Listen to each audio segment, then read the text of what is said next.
Muy buenos días, mi nombre es Haider Samir Garzón. Estoy muy contento de estar en este programa porque tengo hoy la oportunidad de compartir con todos ustedes un testimonio de transformación de vida, de cómo ocurrió en mi vida un verdadero cambio extremo. Para iniciar, les cuento que nací en el municipio de Buga, en el departamento de Valle del Cauca, acá en Colombia, y tuve el infortunio, como muchos en mi país, de nacer en un hogar disfuncional, un hogar que no estaba funcionando correctamente. Mi papá se volvió adicto al licor, cayó en el alcoholismo y llegó a sus últimas etapas del alcoholismo, y esto generó una tensión tremenda en mi hogar y muchas peleas, maltrato emocional, físico hacia mi mamá. Y todo esto que iba generando en el niño Haider una cantidad de traumas y vacíos que en aquel entonces no entendía, pero que hoy veo con mayor claridad. Producto de esto, mi mamá toma la decisión de venirse del Valle para acá, para el Quindío, más exactamente a Calarcá, Quindío. Se viene a vivir allí, huyendo pues de toda esta pesadilla con mi papá, de una vida así tan difícil y tan incómoda, con todo este maltrato psicológico. Ella se viene para acá y nosotros empezamos a vivir unas situaciones muy difíciles, obviamente porque mi mamá es cabeza de hogar y empezó como muchas mujeres en nuestro país, empezó a tener que trabajar, ayudar en todas las cosas para poder levantar a sus hijos. Mi mamá ya tenía 2 hijas, producto de 2 hogares previos, los cuales ya su esposo había fallecido, y de mi papá nacimos mi hermano menor y yo. Entonces está una mujer acá en Calarcá con 4 hijos, tratando de darles el sustento a través de la modistería. Esto fue generando obviamente un ambiente de mucha escasez, de mucha necesidad física latente, y eso empezó a generar en mí unos vacíos que solo hasta hoy entiendo que eran unos vacíos de una ausencia paterna. Había una rebelión allí innata y una cantidad de tristeza, de dolor, de traumas que no habían sido procesados, y así es como a los 13 años empiezo, por decisión propia, por curiosidad y por mal consejo de un amigo, empezamos a aspirar pegante, a soplar pegante, como le dicen también a sacolear, a chupar pegante, dicen muy coloquialmente. Empiezo a aspirar pegante como por 2 años, y en ese transcurso empiezo una búsqueda tremenda inconsciente de mirar cómo llenaba esos vacíos. Yo no sabía que yo era negando y reprimiendo un dolor que sentía por toda la ausencia de un papá y por todo el abandono y toda la situación que vivíamos. Pero entonces en esa búsqueda inconsciente empecé a probar muchas cosas, todo lo que me venía a la mente o lo que yo me daba cuenta o lo que me insinuaban lo hacía. Entonces probé marihuana esporádicamente en esos 2 años, eso fue de los 13 a los 15. También probé el bazuco solo, de amanecerme en una olla soplando bazuco toda una noche, y también algo que se conoce en el mundo bajo como un maduro, que es revolverle a la marihuana, revolverle bazuco. Esto también me llevó, aparte de eso, venía ya luchando desde muy niño con una adicción sexual, una adicción tremenda al pecado sexual, a la prostitución, pornografía, masturbación, etc. Entonces venía ya muy dañado, venía un niño muy dañado en muchos aspectos, y sobre todo unas heridas que estaban allí escondidas. A los 15 años tomo la decisión de meterme a una pandilla buscando aceptación, buscando respeto, y en aquel entonces la más peligrosa era la del 20 de julio en Calarcá. Me meto a esa pandilla para lograr algo de respeto, para lograr sentir que me amaban, que me aceptaban, que yo pertenecía, lo que no había tenido en mi hogar con mi papá. Aunque mi mamá y mis hermanas me afirmaban en muchas cosas, pero se ha comprobado que las 2 figuras, paterna y materna, son muy importantes, pero que una de las que más causa daño en el ser humano es la ausencia, la pérdida o la mala relación con la figura paterna. A los 15 años, entonces, en esta pandilla empiezo a robar, a atracar, dándomelas de que yo era más guapo, a salirle a la pelea, que para las que sea, mijo, que con el chuzo y con todo esto. Pero realmente en el fondo, aunque yo salía y me paraba dizque a pelear, por dentro había un niño herido que estaba pidiendo a gritos un papá que lo defendiera.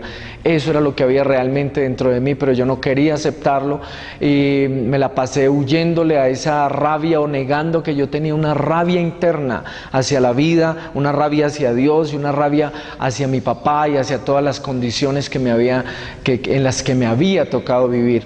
Entonces así estando en la pandilla, empezaron a matar a algunos miembros de la pandilla. Esto me generó un miedo, me alejé de la pandilla y caí en las manos de un familiar que aunque me enseñó cosas buenas y tengo algunas cosas que agradecerle, me enseñó otras cosas malas. Él se convirtió en una figura ídolo paterna.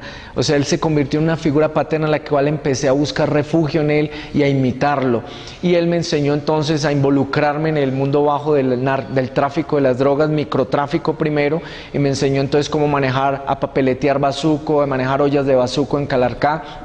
Y después me fui involucrando poco a poco más profundo en el narcotráfico, llevándome a fincas a cocinar base de coca, a llevar cocaína a Uga, etcétera.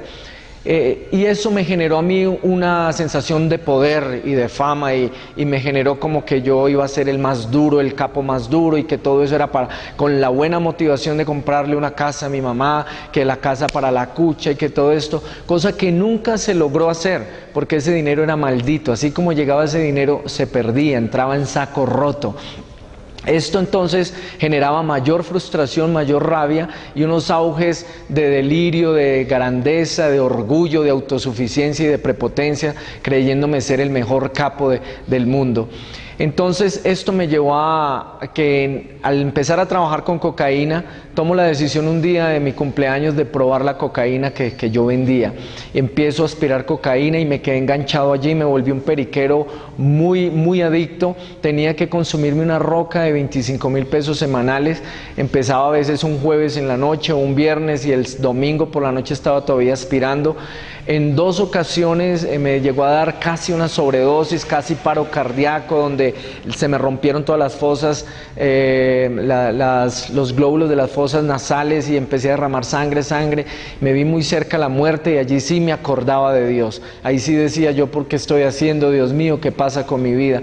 Fueron un total de 12 años de adicción a las drogas. Luego de Calarcá, de seguir en ese mundo, nos venimos a Armenia, Quindío, a vivir en Pinares, y ahí también pues busqué mi grupo y seguía siendo un jíbaro, seguía con mis alardes, aunque hacía otros trabajos, podía aparentar muy bien, tenía una muy buena máscara, veían en mí un joven chévere, social, divertido, que los hacía reír con sus dones y talentos, que pasaba bueno en la fiesta, pero engañé a muchos. Me engañé a mí mismo primero y engañé a mi mamá, a mi familia, porque ignoraban de que detrás de ese joven y de ese joven alegre era un joven dolido, herido, que estaba huyendo de ese dolor con las drogas, especialmente con la cocaína y con el mundo bajo.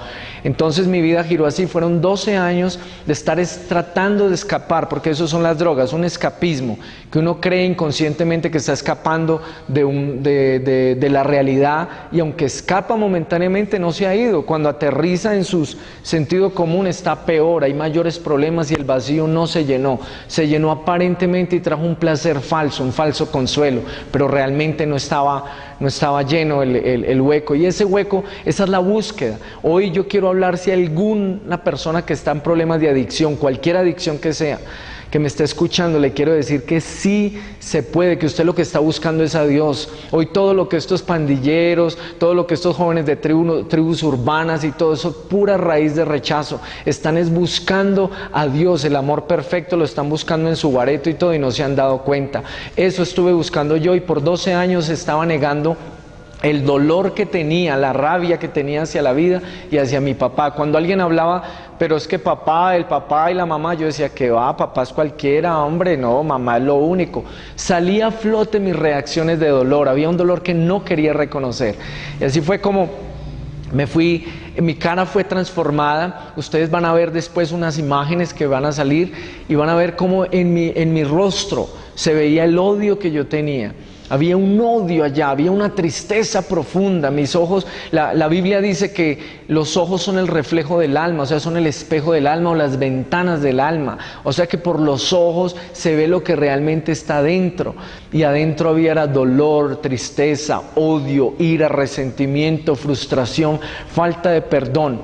12 años en todo eso, aparte de que probé aspiré tiner, gasolina, cervecita, cucharadas, todo lo que me decían para tratar de calmar mi dolor. Ese era mi escapismo por 12 años.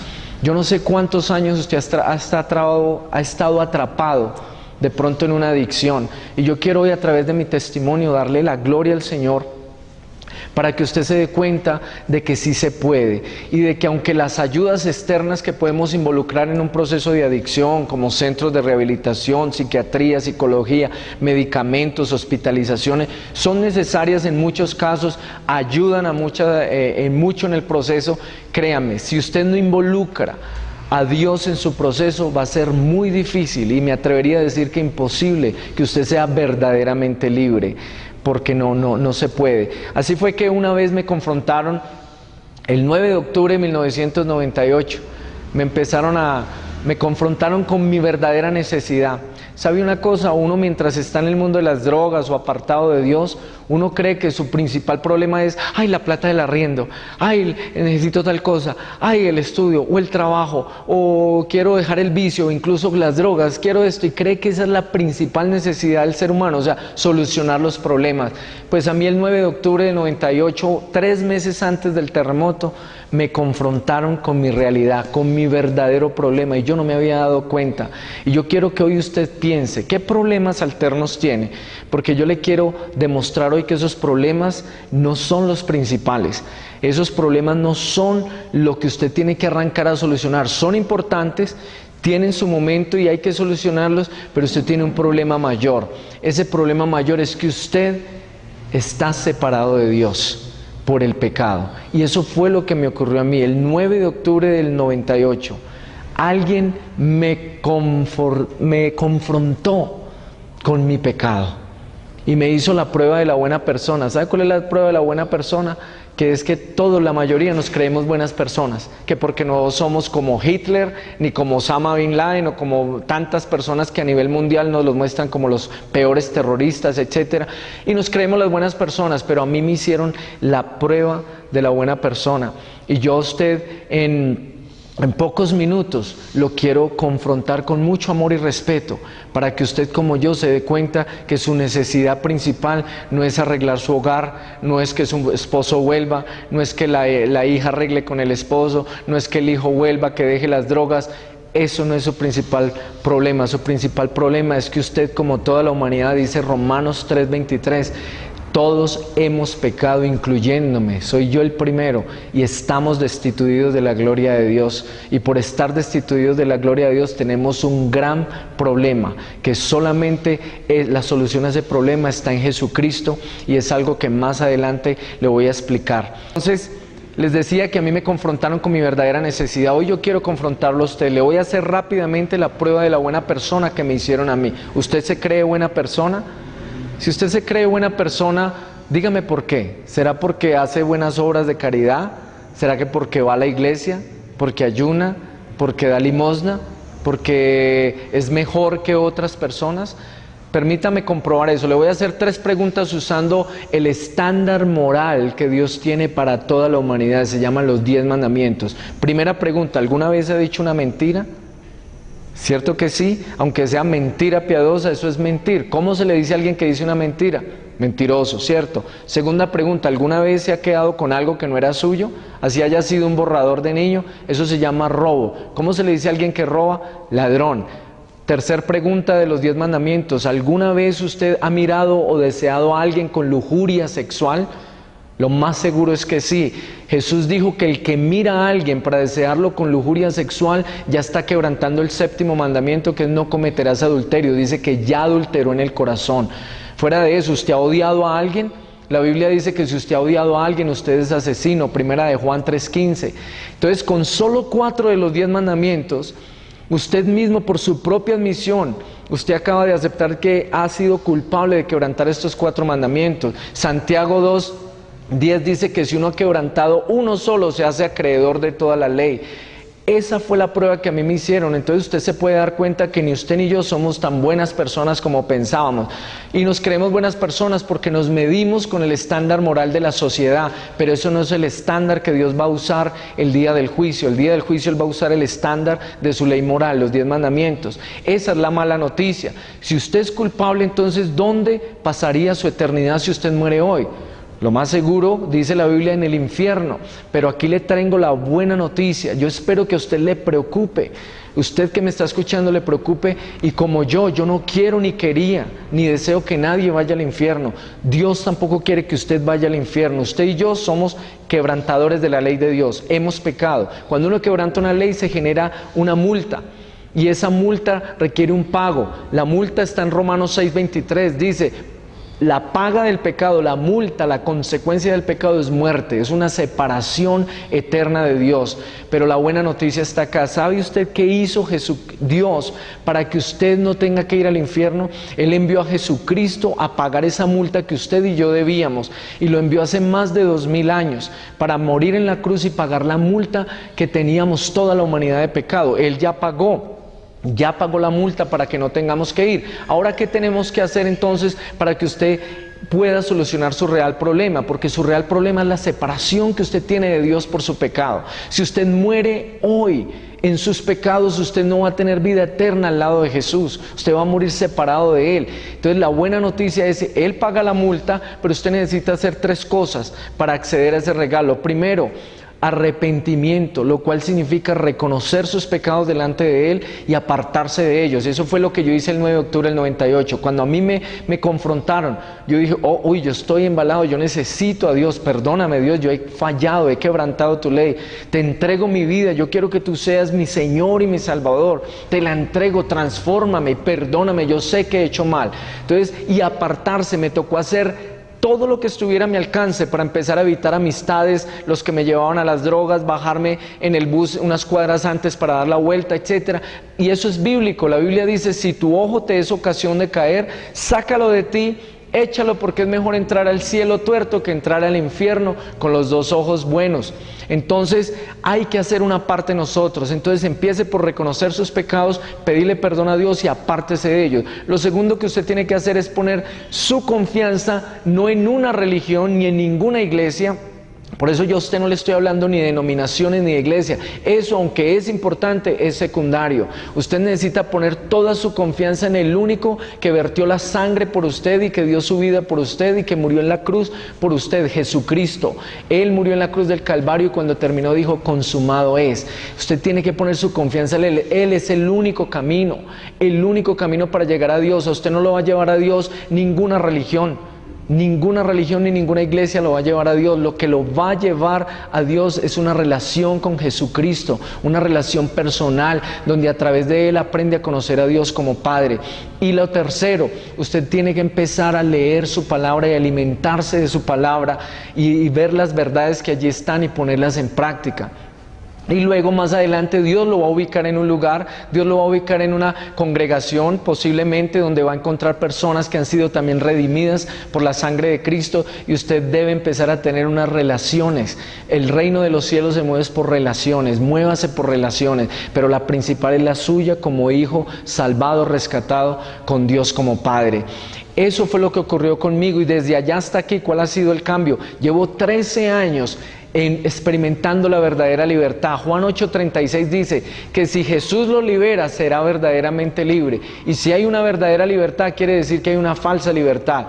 Quiere que le diga una cosa: hay muchas personas hoy en Armenia, Quindío, Colombia y el mundo que no son verdaderamente libres. Incluso creyentes cristianos, líderes, ministros, apóstoles, pastores, profetas, están creyendo que están verdaderamente libres y muchas veces están adictos al ministerio. Yo también caí en la adicción al ministerio. Fui pastor de joven, director de alabanza, copastor de una congregación, y me volví adicto al ministerio. Cualquiera le sonará extraño el término, adicto al ministerio. Le voy a explicar cuándo se vuelve usted adicto al ministerio. Cuando por hacer cosas religiosas para Dios, por estar haciendo y haciendo y haciendo, usted descuida su principal relación, que es la de amor con Dios en intimidad, para que Él le llene los vacíos más profundos.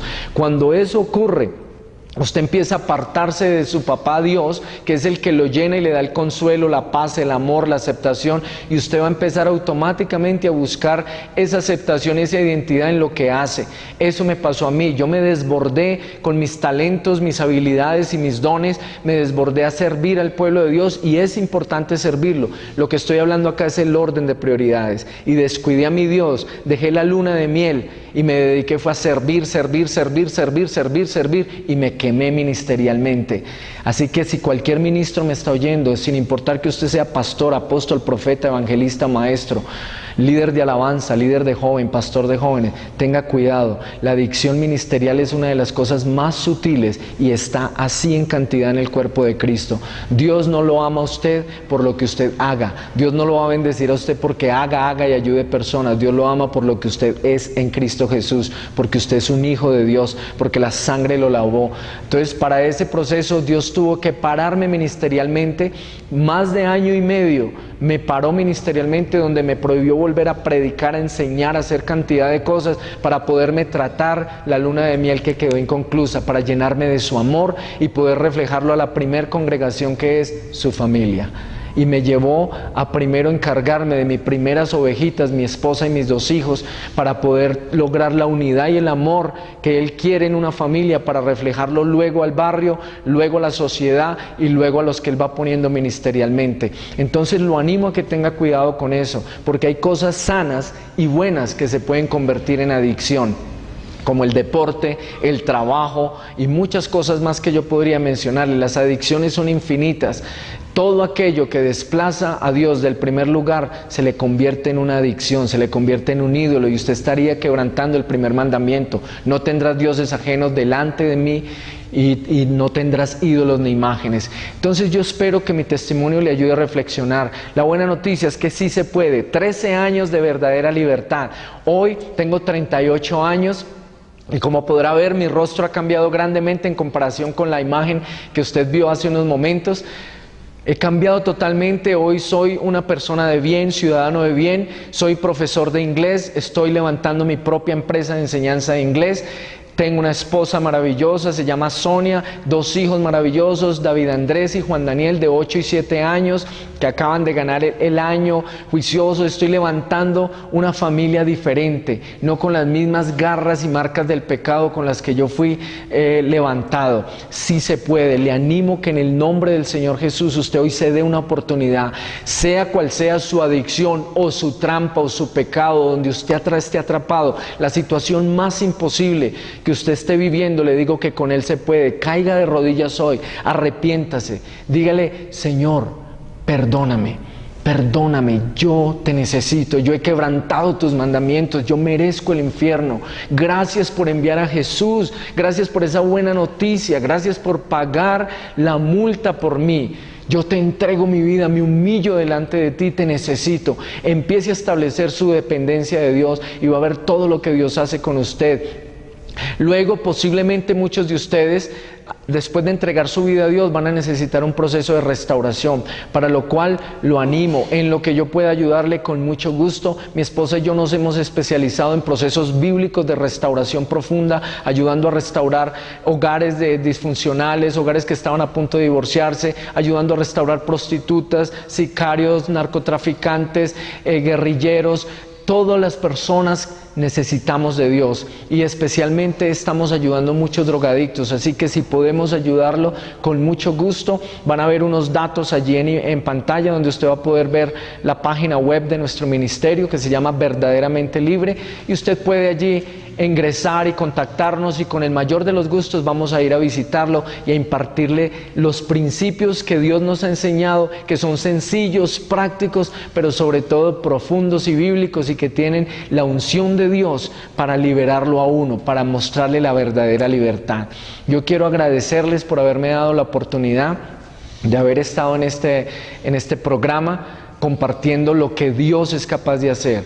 Y no fue mi fuerza de voluntad, como muchos creen, fue solamente su poder, su gracia, su amor, su misericordia, un amor de papá tan hermoso, que lo que hace es desarmarlo a uno, le tumba las armas a uno de orgullo, autosuficiencia, y lo hace caer rendido a sus pies.